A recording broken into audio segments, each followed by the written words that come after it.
Hello everybody and welcome back to GSL English. My name is Gideon and today we are going to be looking at 20 advanced phrases you can use during a conversation in English. So this video is essential for intermediate to advanced English learners that really want to improve their conversational skills. Okay, so we all want to have natural and fluent conversations in English, don't we? It's what we all want. But the difficult thing is, for a natural conversation, we can't really prepare.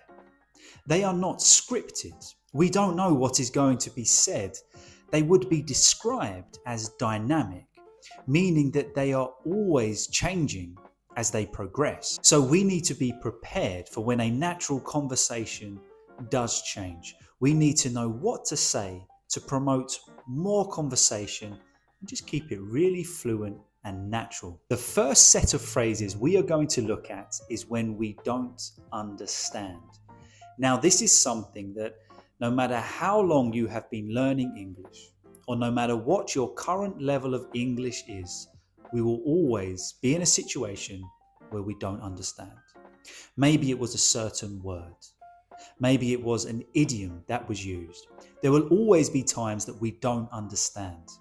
But what can we say when we don't understand rather than just saying, I don't understand? The first phrase we could try using is, sorry, I'm not following. Sorry, I'm not following. Now, when we begin this with sorry, we aren't necessarily apologizing that we didn't understand. It's more of a polite formality just to introduce that statement, because we do not want to get into the habit of apologizing for not understanding. That is a bad habit. But just saying, oh, sorry, I'm not following, is just a polite way of introducing the thought. And when we say, I'm not following, it just highlights to the other person that we're not quite understanding what they are saying. Okay, the second way of saying I don't understand is, I didn't catch that. Can you say it again? I didn't catch that. Can you say it again? Basically meaning that we didn't catch what they were saying. We didn't fully understand, and just politely asking them to repeat themselves. Now, the next two are for when we want to clarify if we did understand. Okay, the first one is this. So you are saying that blah, blah, blah. So you are saying that blah, blah, blah. And we can use this one when we are not completely sure whether we understood or not. So we can say, so you are saying that, and just confirm what they have said. And the fourth one, again, if we are not sure whether we understood and we want clarification, you can say, so if I understand you correctly, blah, blah, blah. So if I understand you correctly, blah, blah, blah.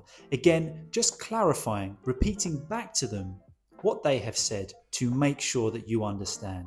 And as a side note, those second two are brilliant to use in a business setting. Second area we are going to look at is when we agree. Now, agreeing with someone is a great way to encourage them to keep talking, and it promotes a natural conversation. How can we do that without saying, I agree, or just simply, yes, yes? Here are four alternatives. We could say, I completely agree with you. I completely agree with you. Basically saying that we 100% agree, and it's just a nice encouraging way of telling them that we do completely agree. Secondly, I love this one. I couldn't agree more. I couldn't agree more. Again, it's just a really encouraging way of saying that we agree wholeheartedly. We completely agree with what they are saying. And once again, it's just a really encouraging thing to say, and it promotes them. It encourages them to keep on talking. Thirdly, a nice and simple one. You are so right. You are so right. This has a more empathetic and emotional tone to it. When we just agree with a point that someone has put across, or their understanding of a situation, or maybe they have offered you some advice that you agree with, you can say, Yeah, you are so right. And fourthly, I couldn't leave this idiom out. You hit the nail on the head. You hit the nail on the head. And basically, this idiom means that if we are hammering nail into wood, we need to hit the nail dead center for it to drive into the wood accurately. So when we say to somebody that they have hit the nail on the head, we're saying that they are completely accurate with what they have said. Okay, but there is also going to be times that we don't agree, that we disagree with what has been said. How can we disagree in a way that encourages the conversation to keep going rather than either ending or resulting in an argument? We could say, I'm not sure I completely agree with you. I'm not sure I completely agree with you. Basically suggesting that we don't agree with everything that they have said. The second phrase we could use is, I don't see it that way. I don't see it that way. Great way to introduce perhaps our opinion, perspective, or understanding which may be different to what they have presented.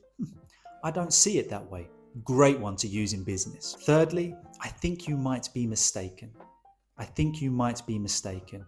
And this is a great phrase to use if we feel that perhaps they have been misinformed or the information that they have or are presenting to you is incorrect. Fourth one, I'll have to disagree with you on that.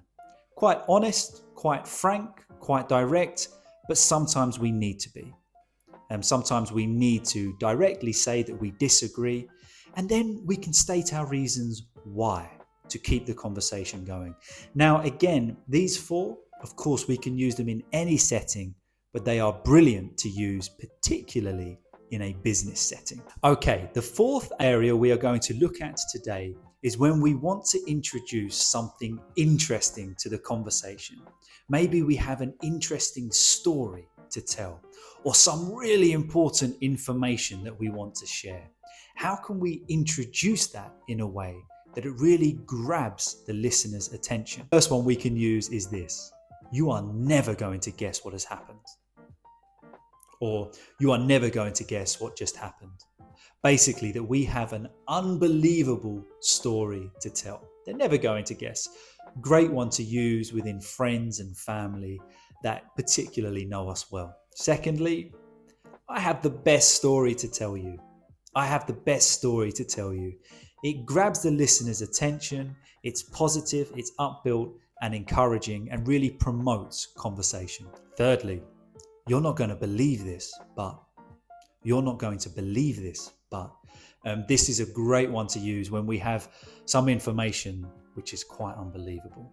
Maybe we've heard something about someone, or we've heard something at work. We can present it to somebody by starting off, you are not going to believe this.